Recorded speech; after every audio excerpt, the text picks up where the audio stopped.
안녕하세요, 송인석 선생님. 네, 안녕하세요. 입시 전문가 송인석입니다. 그동안은 어떻게 지내셨어요? 예, 아무래도 조금 뭐 상담도 많이 했고 예, 그리고 바쁘게 지냈습니다. 예.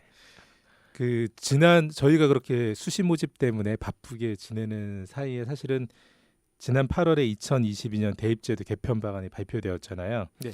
내년 고등학교 신입생이 졸업하는 2022학년도 대학 입시에서부터 적용되는 내용인데 그 실제 정부 발표안에 보니까 크게 10가지 과제 정도로 정리가 되어져 있더라고요. 그래서 저희가 오늘하고 내일은 선생님 도움을 받아서 한 가지씩 개편의 주요 내용을 짚어보고 전략 제시도 좀 부탁을 드릴까 합니다. 자, 10가지 과제 중에서 첫 번째 내용은 어떤 건가요, 선생님? 교육부에서 발표한 자료에 따르면 첫 번째는 정시 수능 위주 전형 비율을 확대하겠다. 아, 그래요? 이는 작년부터 이제 계속 논의되었던 거고 예. 이걸 가장 이제 우선으로 잡은 것 같습니다. 그 네. 간단한 내용을 얘기하자면 정시 수능 비율을 30% 이상 확대를 공고하면서 이를 지원 사업과 연결하는 거죠. 예. 그러니까 30% 확대할 경우에 지원 사업과 연결시킨다. 근데 다만 교과 전형을 30% 이상으로 채택한 대학은 자유롭게 한다. 이제 하는 겁니다. 예. 그 이유는 지방에 거점하고 있는 사립대학 같은 경우에는 예. 아무래도 정시 모집보다는 교과 성적이라든지 좀 더 다양하게 이제 뽑을 게 더 유리할 수 있거든요. 예. 그러니까 그걸 고려해서 이제 선택한 것이죠. 예. 그러면 일부 상위권 대학 중에서도 수시 교과 전형을 30% 이상으로 선발하는 경우에는 정시 모집의 비율이 뭐 무관하다라는 의미인 거죠. 그것 역시 해당됩니다. 자, 현재는 그럼 상위권 대학이 보통 정시에서 선발하는 비중이 30%가 조금 못 되는 상황이잖아요. 그렇죠. 살짝 네. 못 미치고 아예 낮은 경우도 있고요. 아, 그렇죠. 그렇다면은 이것이 강제 사항은 아닌 거죠, 선생님. 강제 사항은 아닌데 예. 아무래도 지원 사업과 연결되다 보니까 예. 아무래도 이 부분에 대해서 전혀 대학 입장에서는 전형을 설계할 때 예. 무시할 수는 없는 부분일 겁니다. 아, 예산 부분이 조금 민감한 대학들에서는 이 정시 모집에서의 비중을 뭐 30% 이상으로 좀 유지를 할 수밖에 없는 상황이겠네요. 예, 그럴 수 있습니다. 예. 자, 현재 그럼 대입 전형 구조는 유지가 되는 건가요, 선생님? 아마 대입 전형 구조가 갑자기 확 바뀌기는 어려울 겁니다. 선생님, 그럼 정시 모집 비율이 30% 이상으로 확대가 된다. 적어도 현재보다는 많은 수로 늘어날 수도 있고 사실은 각 대학마다 30% 이상으로 전부 다 늘린다라면 꽤 큰 수가 될 수도 있을 것 같은데요.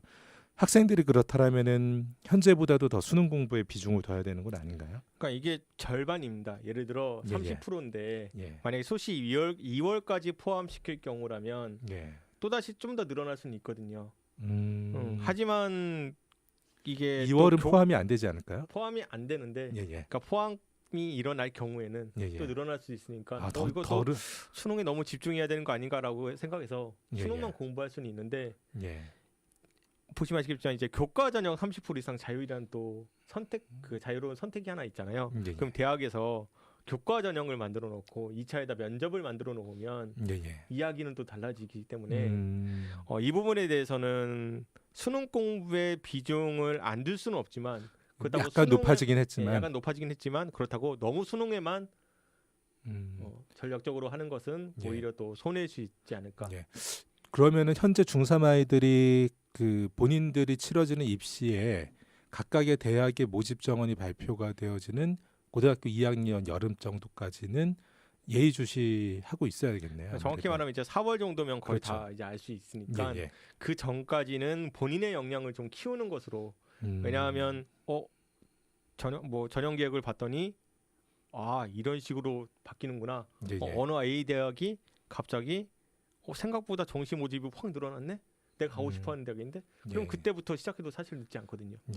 그 대입 전형 기본 계획을 고등학교 2학년 4월에 꼭 기억을 하시고 이제 지켜보셨다가 이 수시와 정시에 대한 비중을 조금 알맞게 학생 상황에 맞춰서 분배하셔서 준비를 하시면 좋겠네요. 자, 선생님 두 번째 이야기하고 있는 과제는 어떤 건가요? 그 다음에 이와 연결해서 수시 수능 최저 학력 기준을 활용한다. 이거는 이미 하고 있는 거 아닌가요? 그런데 이제 그 내용이 교육부에서 발표하기로는 수능 최저 활용은 대학의 자율에 맡기지만 재정 지원과 연계하고 과도한 수능 최저를 적용 시 부정적 평가를 한다는 이야기입니다.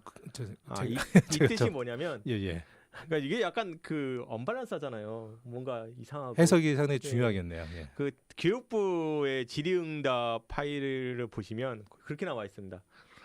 그 수능 최저 충족률이 너무 낮다는 거예요. 20% 30%밖에 안 되는 경우도 있기 때문에 그런 경우로는 부정적 평가를 할 것이다. 그렇다면 그러니까 예를 들어 수능 최저가 너무 높아서 100명이 지원했는데 20명만 만족하는 수능 최저는 뭔가 문제가 있지 않냐. 그래서 그거를 좀 더 줄이는 게 좋겠다라고 이제 이야기를 하는 겁니다. 그러니까 각 전형의 수능 최저 학력 기준의 요건을 조금만 완화시켜라. 네. 예. 그러면은 그 뭐 어쨌든 조건을 완화시키든 폐지하든 뭐 이런 부분은 대학 자율이다. 네, 그렇죠. 근데 이제 앞서 말씀하신 것 같이 정시 비율 모집 선발 비율의 지원 사업하고 재정 지원하고 연계가 되는 것처럼 그런 방식으로 재정 지원을 연계를 하겠다라고 이야기하나 봐요. 네. 예. 그 부정적 평가는 이제 재정 지원에서 불이익을 받을 수 있다. 네, 그렇습니다. 라고 이해를 하면 되는 거죠. 자, 그러면은 현재는 수시 전형에서 이미 수능 최저 요건이 많이 지금 사라졌고 올해도 학생부 종합 전형의 대부분 학교가 수능 최저가 없는 학교들이잖아요. 네, 그렇습니다. 뭐 앞으로 이것이 어떻게 변화된다라고 이해를 해야 될까요? 일단은 교과 전형이 30% 이상은 자율이기 때문에 예, 그거를 이제 전략적으로 이용해서 설계를 해서 대학에서 교과 전형 30% 이상으로 만들어놔야지. 근데 수능 최저를 걸어놔야 될 것 같은데. 교과 전형은 좀 그런 마음들이 많으시죠. 근데 이거 너무 또 세게 걸어놓으면 아무래도 재정 지원 사업에서 불리할 수도 있기 때문에 좀 더 완화시켜서 최소한 이 정도는 만들어 놓자로 만들어 놓을 수도 있는 것이고 교과 전형에 면접이 생길 가능성도 크겠네요. 예, 교과 면접형이 아무래도 좀 많이 생길 확률도 있죠. 그게 아니라면 과도한 수능 최저를 부정적 평가라고 한다니 수능 최저가 더 완화시킬 수도 있을 겁니다. 전반적으로는 더 완화되는 분위기가 형성되긴 하겠네요. 그렇죠. 그럼 수시에서는 정시, 그러니까 수능에서의 영향력이 조금 더 작아질 수밖에 없기 때문에 정시 모집의 선발 인원은 늘어나나 수시와 정시를 준비하는 학생들의 입장은 많이 양극화될 수도 있겠네요. 예, 그래서 투트랙으로 이제 점점 더 가는 방향으로 나오지 않을까 확실하게. 현재는 그 올해 여름에도 지나고 보니까 그 고3 학생들, 재학생들은 확실히 수능 준비가 과거 선배들 만큼 준비가 되지는 않는 것처럼 보이더라고요. 점점 그렇죠. 그런 것을 보면은 학생들의 입장이 완전히 편리하게 달라질 수도 있겠네요. 현재보다. 네, 그렇습니다. 선생님, 자 교육부에서 말하는 세 번째 과제는 또 어떤 건가요? 그 다음에 작년부터 논의되었던 수능 과목 구조 및 출제 범위에 관련된 내용입니다. 수능 국어, 수학, 직업 탐구라고 있습니다. 이걸 공통 플러스 선택형 구조로 개편하는 겁니다. 개편을 하고 사회과학 탐구의 문이과 구분을 폐지시켰습니다. 그 다음에 자유롭게 두 과목까지 선택 가능하게 한 것이죠. 물론 이는 두 과목 선택은 지금도 동일하고요. 제가 바르게 이해한지 한번 확인해 주십시오. 국어와 수학은 공통 과목도 본다. 그리고 공통 과목이 있다. 공통 과목의 시험을 보고 국어, 수학과 또 직업 탐구에서는 본인이 선택하는 과목도 있다. 네, 맞습니다. 그리고 사탐과 과탐은 뭐 문이과 구분 없이 전체 과목 중에서 두 과목을 선택한다. 네, 맞습니다. 그런가요? 영어는 그대로 유지되는 건가 봐요. 한국사하고는요. 네, 영어랑 한국사는 그대로 유지됩니다. 국어, 수학의 공통 과목 부분은 크게 우려가 안 되는데요. 그렇죠. 선택 과목 부분은 상당히 혼란이 좀 있겠네요.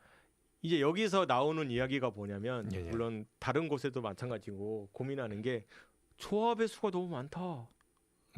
예를 들어 당장 사회과학에 이제 문이과 구분이 없잖아요.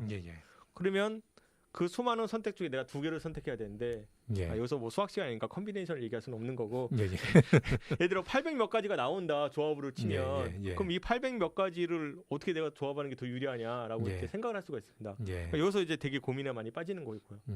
근데 지금 현재 대학에서는 일단 국어 수학 같은 경우에 이렇게 예시를 들었어요. 만약에 100점 만점이라면 공통은 뭐 75점, 선택은 25점 이런 형태로 가중치가 있군요. 가중치로 나눌 것이다 예. 라고 이야기를 했고요. 가장 더 중요한 거는 과연 대학에서 예. 어떻게 환산 방식을 정하느냐에 따라서 예. 이야기가 달라지는 겁니다. 이것도 대입 전형 그 네. 기본 계획에 포함이 되는 내용이겠죠? 그렇죠. 이게? 결국 예, 고의 예. 여름까지는 최소한 그러니까 기다려야 되지 않나. 여름은 그러니까 네, 4월, 5월까지는 최대한 여름까지. 예, 그때까지는 아마 그리고 여러 가지 다양한 시뮬레이션이 그때는 많이 나타나겠네요. 예. 네, 그래서 그걸 예의주시하면서 기다려야 되겠죠. 선생님 국어에서 선택하는 과목은 어떤 건가요? 네, 선택하는 과목은 화법과 작문 그리고 언어가 있습니다. 화작하고 언어 두 과목 중에서 선택을 한다. 네. 예, 수학은 또 어떻게 되죠? 수학은 선택이 확률과 통계, 미적분, 기하 셋 중에 하나 선택이죠. 셋 중에서 하나 선택. 네. 선생님, 이게 사실은 사탐이나 과탐에서도 학생들이 어떤 과목을 선택했느냐에 따라서 이 과목을 선택한 학생들의 실력 차이도 사실은 존재하는 거고 예. 난이도에 의해서 실제로 귀결되어지는 표준 점수나 백분위 점수도 만점자도 차이가 약간씩 나게 되고 하다 보니까 이미 과목 선택을 잘해서 모두 다 맞았다고 하더라도 일부 대학에서는 오히려 불이익을 받아서 진학하기도 하고 하잖아요. 아마 변환 표준 점수라는 것이 있는데, 예. 그러니까 과탐이든 예. 과탐 같은 경우에는 백분위 변환 표준 점수, 변표 사탐도 마찬가지고 예. 그거 안 하는 대학도 많이 있지만 그냥 최상위권 같은 경우에 있기 예. 때문에 과목 유불리 때문에 예. 그러니까 마찬가지로 확통 수학을 예를 들면 예. 확통, 미적분, 기하 이렇게 셋 중에 우리가 아무리 생각해도 기하가 어렵지 않을까라는 생각이 당연하게 이 되잖아요. 기하는 사실은 그 일반 선택 과목도 아니잖아요. 예, 심지어 그렇죠. 예. 예, 근데 이런 경우 같은 경우에 내가 기하를 선택했는데 대학에서 가산점을 주네. 가산점을 마치 줄 수 물리투에 있다. 가산점을 주듯이 예. 기하를 선택하면 가산점을 준다. 근데 나는 이과형이고 기하를 더 좋아하고 오히려 미적분보다 더 재밌다. 그거 한다면 기하를 선택에 더 유리할 수 있는 것이죠. 가산점이나 이런 부분이 없다라면은 많은 학생들이 확통에 다 몰릴 것 같은데요. 예, 이거는 확통으로 그냥 예. 전부 다 선택할 확률이 높죠. 예. 아무것도 없다. 근데 이게 대학도 아마 고민이 필요할 겁니다. 왜냐하면 예. 물리학과를 지원하는 아이라든지, 그러니까 공대 예. 계열을 지원하는 아이가 그래도 미적분을 할 줄 알아야 되지 않을까라는 생각을 갖고 있을 테니까 예. 대학에서도 전형 설계를 분명히 신경을 쓸 거라 생각하고. 그렇다라면은 이것이 모집하는 단위마다 공과대나 뭐 이과대 같은 데는 미적분이나 기하를 가산점을 줄 수도 있고 그렇죠. 또는 뭐 사회과학대학이나 이런 곳에서는 오히려 확통에 가산점을 준다거나 아예 아무것도 가산점을 아예 안 줄 수도 네. 있고 그러면은 이것도 사실 대학들이 발표를 빨리 서둘러 줘야겠네요. 그러니까 대학이 예. 최소한 내년에라도 조금 발표를 해주면 좀 좋겠네요. 이렇게 할 예정입니다라고 알려주면 예. 역시 조금 좀 쉽게 갈 수 있죠. 아무래도. 예. 학생들 약간 혼란이 있겠네요. 그래서 예, 근데 이제 그렇지 못한 상황이라면 그럼 예. 지금 입장에서는 최소한 공통 과목은 예. 확실하게 해놓는 게 더 중요한 것이죠. 그렇기 때문에 공통 과목은 최대한 빠른 시간 내에 성취도를 끝내놓고 네. 그리고 남아있는 2년이나 이 정도의 기간 동안에는 예. 선택 과목들에 집중할 수 있게. 네, 거기에 유불리를 이거 생각해서 좋은 전략이네요, 자신의 상당히. 유불리를 생각하고 예, 예. 내가 약한 게 무엇인지 예. 나의 장점이 무엇인지를 조금 파악해보는 것도 나쁘지 않습니다. 예. 국어 선생님들이 그 선택 과목이 화작하고 언어 둘 중에서라니까 다 화자. 대부분 다 화작일 거라고 걱정을 많으시더라고요. 그러니까 이 부분도 아마 국문학과라든지 예. 일부 이제 좀 인문계열 중에서 철학과라든지 예. 이제 언어 쪽에다 이제 선택을 하면 가산점을 예. 줘버리면 또 이야기는 달라지는 예. 겁니다. 이거 복잡해지겠네요. 학생들 준비하는데. 근데 뭐 사실은 복잡해진다라기보다는 본인들 꿈과 끼에 맞춰 가지고서 조금 더 대학 생활에서 도움이 될 수 있는 과목들로 준비를 하게 되는 거니까 그런 점이 또 긍정적인 점들도 많이 있겠네요. 예. 좀 더 이렇게 한 이유는 선택권을 학생들에게 많이 부여해주기 위함이라고 교육부는 이렇게 설명을 하고 있거든요. 예, 그리고 그러니까 뭐 틀린 이야기는 아닌데 예. 다만 이제 아무래도 좀 대학 입장에 따라 많이 달라지기 때문에 전통적인 패러다임으로 생각하면은 이게 조금 힘들 수도 있을 텐데 그 어떻게 보면은 과정 이수나 성취 평가 중심으로 간다라면 상당히 또 적합한 방식의 또 수능이 나왔다라고도 평가할 그렇죠. 수 있겠네요. 2015 교육과정과 맞물려서 고민한 흔적은 보이는 건 사실입니다. 그러네요. 네. 예, 선생님. 선생님 그러면은 사회 탐구랑 과학 탐구도 그 9과목 8과목 중에서 17개 과목 중에서 2과목 선택하는 거잖아요. 그렇죠. 이것도 조금 많이 행태가 바뀌어질 것 같아요. 일명 이거 17 컨비네이션이라고. 예. 그러니까 이거는 17에 8을 곱하면은 126까지 아니, 정도가 되나 고민 봐요. 어마어마하게 나오는데 136까지. 실질적으로 여기서 선택 중에 2개인데 예. 어려운 과목을 선택은 안 할 거란 말입니다. 예. 예를 들어 과학에서 1, 2를 선택하는데 2, 2 선택하는 애들이 사실은 거의 드무니까 예. 실질적인 조업할 수는 많지는 않을 거예요. 과연 근데 다만 여기서 예. 사회 과학을 하는 그러니까 한 과목씩 하는 애들과 사회 사회 2, 2개와 과학 2개. 혹은 과학 2개 보통 예. 이렇게 세 가지로 나뉠 거 아니에요. 예. 나뉠 텐데 대학에서 사회 과학 이렇게 한 개 한 개 선택할 때 예. 과학에 플러스를 준다면 인문 계열에서도 그러니까 사회과학 계열 중에 경제학과라든지 예. 뭐 그런 게 있다면 나는 사회과학 과학 중에서 내가 재미있는 거 선택할 수 있을 것 같네. 예. 이렇게 이제 고민할 수 있거든요. 저는 이런 부분이 그 앞서 말씀해주신 국어 수학의 선택과 맞물려서 대학들에서 모집 단위에 따라서 탐구 과목 선택에 대해서도 가산점을 적지만은 주는 방편을 적극적으로 고민하셔야 되는 게 아닌가 이런 생각이 저도 드네요. 그렇게 예. 생각합니다. 그래야 학생들이 그 이렇게 결정되어진 수능 취지에 맞게 더 본인이 계산적으로 본인한테 뭐 입시에서 무엇이 유리한가가 아니라 미래를 위해서 조금 과목 선택이 좀 될 수 있겠네요. 그런데 이제 학부모 입장에서는 좀 걱정하는 부분이 있잖아요. 예. 내가 뭘 선택하는 게 어떻게 선택하는 게 괜찮은가라고 학생 입장에서도 고민할 수 있고. 그래서 전부 다 생윤, 지학, 원 이렇게 선택할 거라고 이야기들이 하는 거군요. 예. 근데 저는 좋아하는 걸 선택하기 위해서라면 지금 중3이잖아요. 예. 고1을 올라가면 1학년 때 공통과학과 공통사회를 배웁니다. 예. 그 안에는 다 들어 있습니다. 그렇죠. 물리화학, 생명과학, 지구화학, 예. 그다음에 생윤, 윤사, 뭐 한국지리, 세계 다 조금씩은 다 들어 있거든요. 예. 그럼 그걸 본인이 공부하면서 그 중에 본인이 좋아하는 예. 부분을 찾고 나 이거 이과 나는 이제 과학 쪽에 생각하고 있는데 윤사가 좀 재밌네. 그러면 수능에서 윤사를 선택하는 게 어떨까? 근데 대입 전형 봤더니 이과에서도 사회 과학 중에 뭐 크게 상관없다. 2개 하나씩 하는 것도 유불리가 없다라고 예. 한다면 나는 그냥 사회 할래. 할 수도 있는 거고. 예. 마찬가지로 이제 나는 문과용이지만 예. 생명과학을 되게 재밌어합니다. 해보니 공통과학을 하면서. 예. 근데 가산점이 있네요. 문과인데. 예. 그러면 난 전략적으로 선택할 수도 있는 거죠. 예. 그러니까 고1 들어가서 그 공통과학과 공통사회를 배울 때 좀 더 예. 열심히 배우면서 그거에 대한 고민을 좀 하면 좋겠어요. 고1 때. 그러면 예. 고2 때 전형 계획이 나올 때 보면서 생각을 해도 괜찮아요. 예. 그래서 공통사회와 공통과학을 충실하게 미리 공부를 해두어라. 네. 예. 자, 선생님 그 네 번째 과제는 어떤 건가요? 네 번째 과제는 수능 평가 방법입니다. 예. 국어 수학 탕구는 선택 과목 국어 수학 탕구 선택 과목은 상대 평가입니다. 이는 지금과 동일하죠. 예. 근데 영어 한국사는 절대 평가. 얘도 예. 동일합니다. 예. 근데 다만 달라진 거는 제2외국어 한문이 절대 평가로 바뀐 것이죠.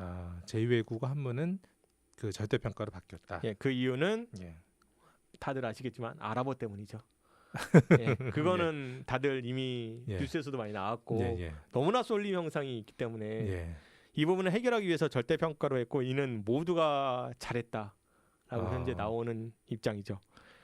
예. 이것도 사실은 그 제2외국어 배경이 있는 학생들한테는 뭐 약간 유리하긴 하겠네요. 예. 예, 이제 이 부분도 이 절대 평가가 영어처럼 가산점으로 형태로 갈 것이냐, 예. 아니면 다른 형태로 탐구 대체. 탐구 예. 대체로 예. 갈 것이냐. 그러니까 대체 상대 평가랑 절대 평가이기 때문에 대체는 이제 힘들지 않을까라는 게 지배적인 의견이거든요. 그러네요. 예. 예. 그러니까 대체할 게 없어지면 그러면 제2외국어를 선택 안 하는 게 더 유리한 거 아닌가? 라고 생각할 수도 있는 거예요. 아예 선택 안 해버리지라고 할 수도 있는 거고. 선택자가 줄어들겠네요, 상당히. 예, 그러나 예. 대학에서는 오히려 절대 평가를 한다면 오히려 3등급 이상이다. 뭐 예를 들어 뭐 중국어과라든지 2등급 이상이다. 일본어학과라 같은 예. 경우에는 아예 최저에 걸어놓을 수도 있는 거죠. 예. 최저 조건으로도 지원 자격으로도 사용할 수도 있고 가산점으로 줄 수도 있고 2등급 이상, 3등급 이상 뭐 몇 %, 가산점 이렇게 줄 수도 있겠네요. 그러니까 인문 계열 쪽에서는 그래도 잘 예. 확실히 활용할 요지는 있는. 그 바뀌어지는 수능의 그 개편안은 이제 알고 계시니까 중요하신 거는 반영비, 가중치 그리고 가산점 이 부분이 상당히 중요하네요. 그것도 역시 어쩔 수 없이 기다려야 되겠지만 예, 미리 할 수 있는 공통적인 부분은 서둘러서 좀 준비를 해두고 선택권이 있는 것들은 좀 기다리시면서 네. 준비를 하셔라. 왜냐하면 제2외국어는 예전부터 미리 공부하지는 않았으니까 예, 그렇죠. 좀 예. 천천히 공부해도 늦지 않았고 예, 예. 다만 대부분의 아이들이 중국어, 일본어는 중학교 때 많이 배우고 오는 편이 많거든요. 예. 뭐 중학교도 초등학교도 배우고 배우고, 하니까. 예. 그러니까 이 부분에서 아마 중국어, 일본어로 좀 쏠릴 확률이 높지 않나. 아니면 한 번 정도. 예. 그러네요. 그럴 배경이 수도 있는 있을 것을 겁니다. 이용해서 예. 그런 부분도 있네요. 예. 오히려 중학교 때 여러 가지 부담이 없으면은 그 일본어나 중국어 이런 주요 과목 이런 제2외국어 과목에 대입에서의 그 가산점 여부 때문에 중학교 때 붐이 약간 있을 수도 오히려 그럴 수도 생기겠네요. 있죠. 잘못하면. 예. 예. 자, 5번째 변화는 어떤 건가요? 수능 EBS 연계율인데 예. 이제 기존의 70% 연계율에서 50%로 축소하고 전부 다 간접 연계로 전환시킨다. 그러면 하고, 직접 연계는 없는 거고 네. 그 50% 연계율에서도 그것도 전부 다 간접 연계다. 네. 예. 이것 때문에 그 일어날 변화는 어떤 것으로 보세요? 정말 많죠. 많나요? 일단 첫 예, 번째로 EBS 책의 타격 예. 이 볼 수 있는데 예, 예. 이게 조금 딜레마인 게 지금 현재도 사실은 모든 과목 선생님들 물어보면 직접 연계는 없다. 예, 그렇죠. 모두 예. 다 간접 연계인데 왜 예. 이거를 간접 연계를 또 강조하는지 잘 모르겠다는 식으로 얘기를 해요. 예. 과목 선생님들마다. 예. 저 역시도 똑같이 생각합니다. 과연 예. 70%나 50%나 과연 현재 수능에서 예. 큰 의미가 있을까? 상위권 학생들한테는 크지 않을까요? 또? 클 수도 있는데 예. 지금 50%로 축소한다고 해도 해서 70%로 유지되고 있는 현재에도 사실 변별이 되고 예. 있는 상황이니까 그렇기 때문에 예, 크게 중요하지는 않을 수도 있다. 아마 똑같이 예. 교재를 사고 예. 똑같이 볼 수밖에 없죠. 50%이긴 예, 예. 하니까요. 예, 예. 그러니까 그렇기 때문에 아예 이 부분에서는 너무 여기에 얽매일 필요는 없는 부분인 것 같아요. 예, 이게 뭐 30%가 됐다고 하더라도 학교에서는 정기고사 범위가 다 EBS 되긴 어쩔 수 하겠네요. 없죠. 예. 예. 또 다른 변화가 또 예상되는 건 어떤 게 있을까요? 이제 50%이기 때문에 나머지 50%에 대한 고민은 좀 필요할 겁니다. 예. 나머지 50%가 도대체 어떤 내용에서? 예, 이는 좀 모의고사를 봐야 되겠죠. 결국은 모의고사. 아마 2021학년도 모의고사를 지켜봐야 되겠죠. 2021년 모의고사를 지켜본다. 예, 평가원 그래도 모의고사. 교육청 모의고사들을 보면은 그래도 뭐 평가원에서의 이제 조언을 얻어서 물론 그것도 맞죠. 출제하지 않을까요? 예. 그럴 수도 있습니다. 근데 1학년 때 출제되고 있는 거, 2학년 출제되는 것들을 좀 잘 지켜봐가면서 이게 경우에 따라서 3학년이 돼서 준비를 하려고 하면 준비가 안 될 수도 있잖아요. 그렇죠. 국어 같은 경우에는. 예. 그렇다면은 1학년, 2학년 때 미리 국어가 준비가 잘 된 아이들은 3학년 때 상당히 국어 과목으로 재미를 볼 수도 있고 네. 오히려 많은 학생들은 국어 때문에 아주 힘들어하는 그런 경우가 나타날 수도 있겠네요. 네. 국어 공부를 조금 더 열심히 해둬라. 그것도 선생님 국어도 가르치시잖아요. 예, 그렇습니다. 예. 벌써 시간이 그 토요일 시간이 전부 다 지나가 버렸네요. 예. 그 전체 10가지 교육부에서 발표한 과제 중에서 오늘은 한 5가지를 다뤄봤는데요. 그 부분에서 이제 정시 수능의 비중 확대, 그리고 수시 수능 최저 학력 기준 활용, 그리고 수능 과목 구조랑 출제 범위, 그리고 평가 방법, 그리고 EBS 연계까지 이렇게 5가지 내용을 오늘 다뤄봤습니다.